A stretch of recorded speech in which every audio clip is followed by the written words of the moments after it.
When I talk to people, it seems like saving up for the down payment is generally the most intimidating part of the home buying process for them. No matter if you decide you want to spend 3.5%, 5%, 10%, or even 20%, you will almost always have to put money down in order to buy a home. My goal with these videos is to share with you tips, information, and strategies you can use that will make the home buying process much easier for you. So with that in mind, let's get to it.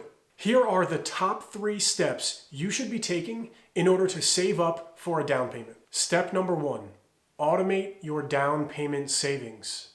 The most common question I get from people is how much they need in order to buy a home.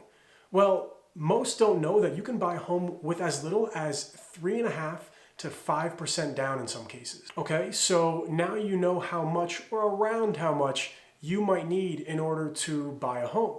How do you get it? Well, unless you're planning on a chunk of change falling from the sky, or you have a family member who's going to be gifting you all the funds to buy the home, most likely you're going to have to save.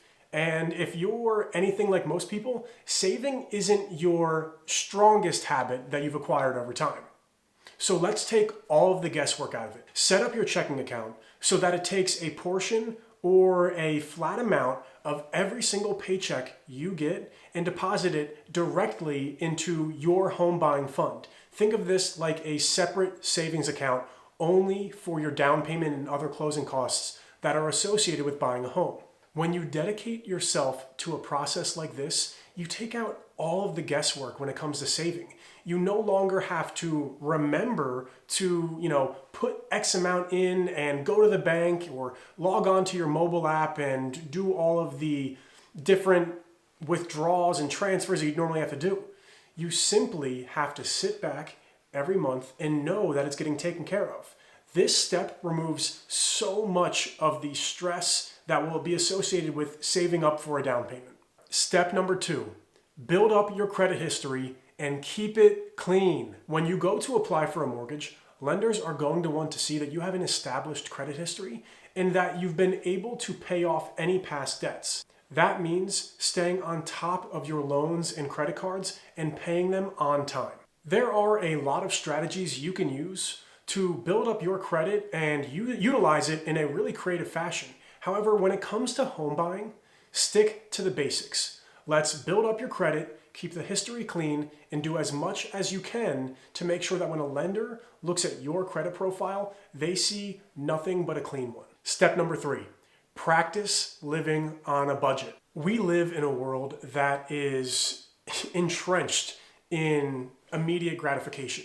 Every single time you scroll through social media, you are bombarded by ads enticing you to buy the newest product that will help you with X, Y, Z.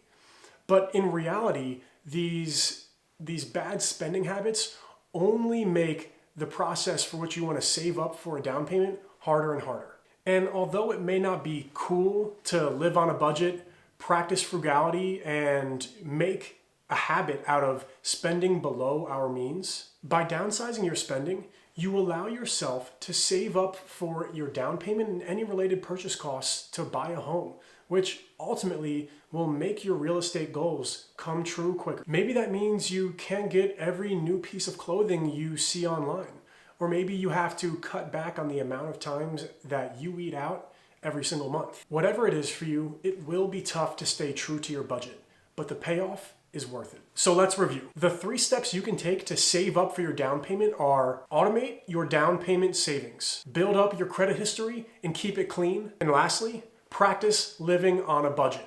By implementing these 3 steps, not only will you be ready to buy a home, but you will be building strong financial habits that will serve you extremely well in your future. As always, my goal with these videos is to share something that you or someone you know can use to move forward in your real estate journey.